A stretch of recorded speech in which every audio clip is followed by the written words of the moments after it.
Hello, everybody, and welcome to Freedom Ranch. My name is Brooke, and I'm coming to you from inside of our yurt. And today we are discussing abandoning our well from hell. As most of you know, if you watched our previous videos, we were having some pretty serious difficulties with the well that we dug.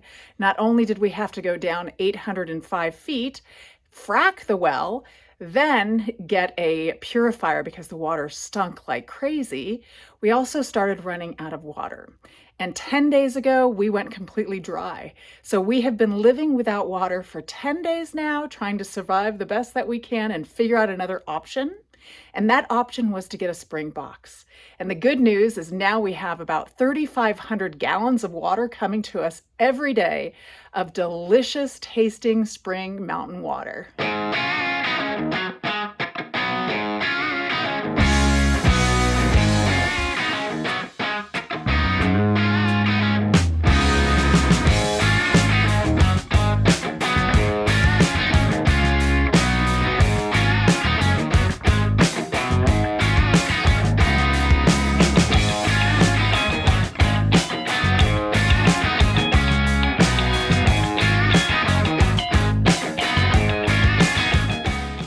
We are out this morning trying to decide which spring would be the best for the spring box. The plumber came and dug out a little bit on this side yesterday.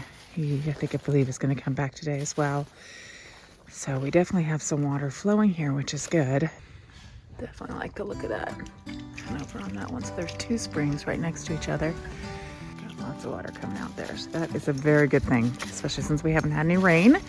And our well is still dry. So but Chuck wants to look over here because this is closer towards the cabin. The cabin is right up on top of that hill.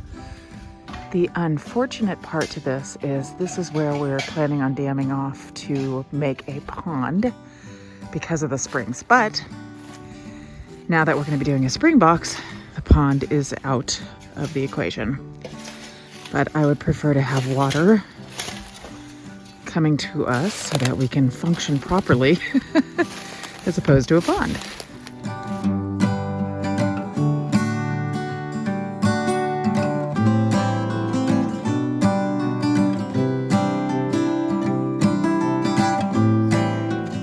You might want to see this. A little more digging here. And it's coming right out of the rock right there. You can see it there, and then it's coming out of another rock right there. So I've got what I would think is about 3 to 4 gallons a minute coming out here. It's quite a bit. Here's Mickey with M&M Enterprises LLC, who, and I said in one of the earlier videos, Mickey is becoming a good friend, and I really mean that. He's been amazing. And I really want to kind of just give a shout out to his company and what he's done for us specifically.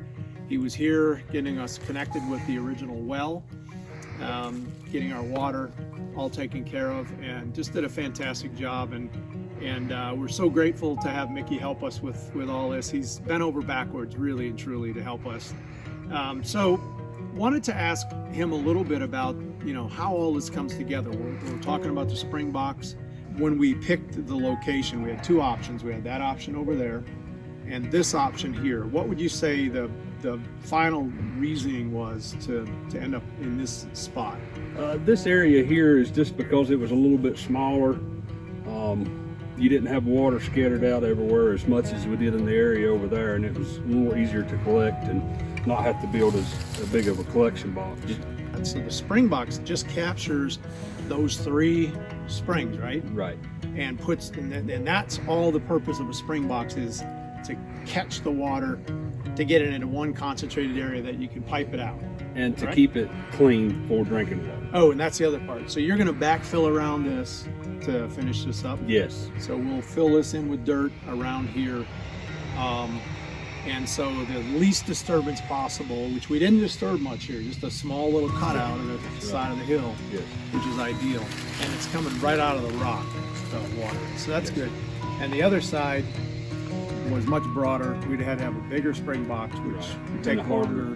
Been harder to collect it and keep it all you know, in one area. And you know, if it hadn't been for Ani Harmon, which is a real good friend of mine, helped out, and he knows a lot about this as well. He stepped up and helped us out here as well. So. He really did. Yeah, big shout out to Ani. He was awesome. I'm a natural resource contractor. Okay, That's what we I have do. Ani here. This is just to trap the water, correct, to begin with? This is to keep outside water and other contaminants out of your spring water. Okay. That's what this box is for. Got it. So it'll have a cover, and then there will be, I see the pipe already is laid down Yeah, there. the pipe, it's already going through the pipe. Okay. And I cemented it in 2 places where it crossed the rock with hydraulic cement. It sets up in about 5 minutes. But you still got to be careful with it for a few days, and I'm going to put some more cement on it when I get through here. Okay. Nothing happens. Nice. Made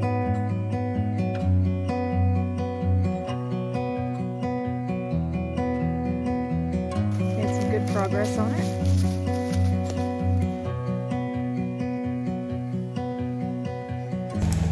You can see the water flowing out from underneath there. There's 3 spots where it's coming out. And then that's where they're digging the trench. They're going to bury the pipe. They're going to go down where way down to the bottom of the hill and dig a hole for the 1,200 gallon water tank. This is all just about burying that pipe. This is the 1,200 gallon plastic tank we had to go with, only because there weren't concrete tanks available. So they had to go down and buy this from, I guess they got it from Asheville, a long ways away. But a couple $1,000 for this guy right here. It better be a good one. Looks like it'll work. Now they're down there digging and getting those lines buried. So making some progress.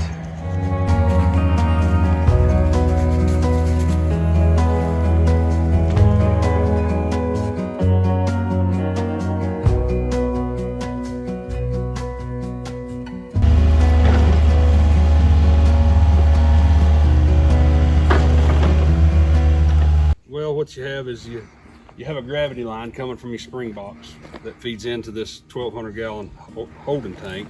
So you got a lid over here for your inlet, so you can get in there if you need to. You can cut it off, clean it out, and then you have another hole on that end, which is your outlet, which has your overflow, and then your line that feeds your pump out. So in here, you've got a water pump that is then pumping into a line that's going up the hill all the way to the top. That's how we get it up from here up to the house. Correct. And this doesn't take a huge pump because you're pushing water, you're not trying to pull water. Yeah, pumps are designed by lift, you know, so in this case, I think we had roughly 75, 80 feet of lift is all we had. So, you know, just a half horsepower pump was fine for this application. Okay. So they dug a trench from the spring box up there. They crossed over to this higher ground and then dug down through here. And the reason for that, so they don't disturb all the creek itself. And then they got here where it's really away from the creek and dug a hole to set the tank in. And now the water is pouring in. You can hear it pouring in. Nice. This tank, this pipe here, is an overflow pipe that goes out there and goes right back into the creek. So once this tank is full to this level, the pump's down in the tank, so it'll suck water out, pump it through that hose up to the house. Okay. This is an overflow, so when that tank will only fill up to here. This is as high as this tank will fill up ever. Once it gets to that level, it runs it right out through there. That's back great. into the creek, so it never fills up so much that the tops blow off or anything like that. Yay. Yep. Oh, I can't wait. It's not going to smell. It's going No, to it taste tastes- delicious. So where is there a filtration system at all or no? No, Okay. This is right. I mean, there's The no ground filters it from up, you know, when it comes Yeah. out from the rock. Okay. Yeah, we have to make sure that we keep the spring box. We'll have to pull that top off, make sure there's no mold or bacteria, mildew growing up in there. If there is, we'll have to Clorox it every so often. Okay. The same with this tank, I believe. We'll have to check it every so often. But if those two things are clean, and we're gonna test the water to make sure it's all good. But these guys have done this before, so this is good water. So Good. Awesome. I'm happy. Yay. When we originally started talking about this, you preferred a cement holding tank. And so what was the reason for that again? Well, there's a different way that I set the pumps and all in a cement tank, which makes it easier accessible, you know, if something happens to it. And two, you know, sometimes you get in this rocky ground and it's a plastic tank might not hold up as good as a concrete tank is, and that's really the reason that I prefer the concrete over the plastic, which today they make these strong as concrete is what I've been told. So this one's probably going to work out just fine. It's going to be working just fine at the location we have here, yes. But it was also much more expensive. It was a whole lot more Yeah. expensive. So this was probably double, what It was double, yes. Yeah, it was double. So, but because we needed water quickly, we had to go with this instead of have a tank made, because it's with all the construction going on, there just aren't tanks available to just go pick one up. So that was one more surprise in the project, but you know, again, you know, you were able to find us one in 4 hours away from here. Yeah, that was Go a struggle. pick it up, bring it back, but you know, to only be out of water for what, a little more than a week, something like that, like about 10 days total. Yeah. That's pretty amazing. So now you're gonna cover this up, and other than just the lids. The lids will still be exposed, yes. Okay. And see, that's the overflow pipe. Okay. So when the tank fills up to a certain amount, that's where it'll flow out. It just goes right back into the creek, and Yeah. we're just capturing what we need out of this.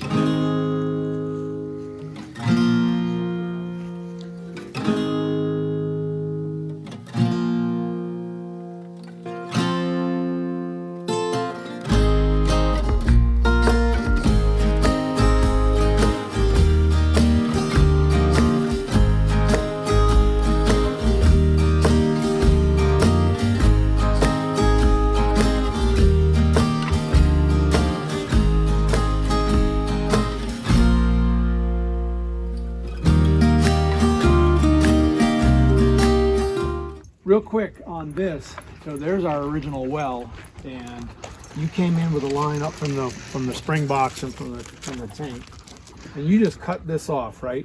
Yes. And so this is not a permanent solution. This is just a temporary fix to get you guys water back, you know, now until obviously the new house is done, and then we'll move all this back over there and then decide what you're gonna do with the well later, Yeah, whether it's gonna work or not again. yeah. The well is not connected at all to power, and it's cut off from the house, from the yurt. So until we figure out what we're gonna do with that, we don't know. I'll have to talk to the original folks from the well company to see if we can ever salvage anything out of that. It may be a complete loss. We just don't know yet. Yeah, we're hoping we can at least save the wire and the pump out of there, if nothing else. Yeah, exactly. So, Yeah. all right. Well, thank you very much. All right, thank All y'all. right. Mickey's been filling in all the dirt to cover up where the pipe is that goes up to the house. We're going to come down and check out the flow rate from the overflow pipe as it's coming out. So we want to do a test of how fast the water's flowing out of the pipe. So in order to do that, we're going to run a little simple test. We've got a 4-gallon tank from our drinking water supply, and I'm going to fill it up as much as I can, but because I'm at an angle here, it won't fill up completely. So I'm going to get as much as I can in here. I'll stand it up, we'll stop the test, then I'm going to switch to the bucket. I'll pour the rest in until it gets full. We're just going to time it, Okay. and then figure out how many gallons per minute our flow rate is out of this. Okay, I'm ready. Okay, as soon as you put it under there, I'll start the timer. Okay, ready, set, go.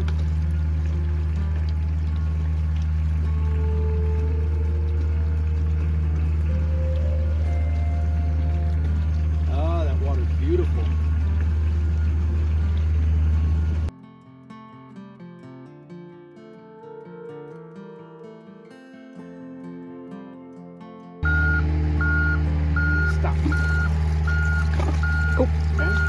What's our time? 1:40. A minute 40? A minute 40. That's it? Yeah. It actually, I was able to get it full because this is, I think, or do you know if they That's fill pretty darn close to 4 Oh. gallons. Yeah, they fill it pretty close to the top, so Okay, so not let far me off. get a couple more, just a couple more ounces. Okay, And, all right, so I'll just count that out. ready? Go. 1, 2, 10. Okay, so. So, let's see. Ooh, except you're spilling it everywhere, mister. Oh, I didn't need 10 seconds. I needed No. about 3. Which is fine. So So, minute 43. Minute 43. Okay. Let's do the math. Kapong. All right, so we have 4 gallons, which 4 times 128 ounces in a gallon is 512 ounces. We have 1 minute and 43 seconds, which is 103 seconds. Okay, so I take 512 divided by 1. 512 divided by 103 equals 4.9, 2.3 gallons per minute. Wow. That's what I think it is. I'll have to recheck my logic here. Okay. That is 4 gallons of beautiful, clean spring water coming right off of Freedom Ranch. Woohoo! I want to drink it, Hopefully it tastes good. but I want you to test it first. I'm not just to make that- Oh, get it tested. Okay. I thought you meant test it like me try it. Here's the best part of all. Does it smell good? Or does it smell like sulfur? Oh, it smells wonderful. No salt. 0.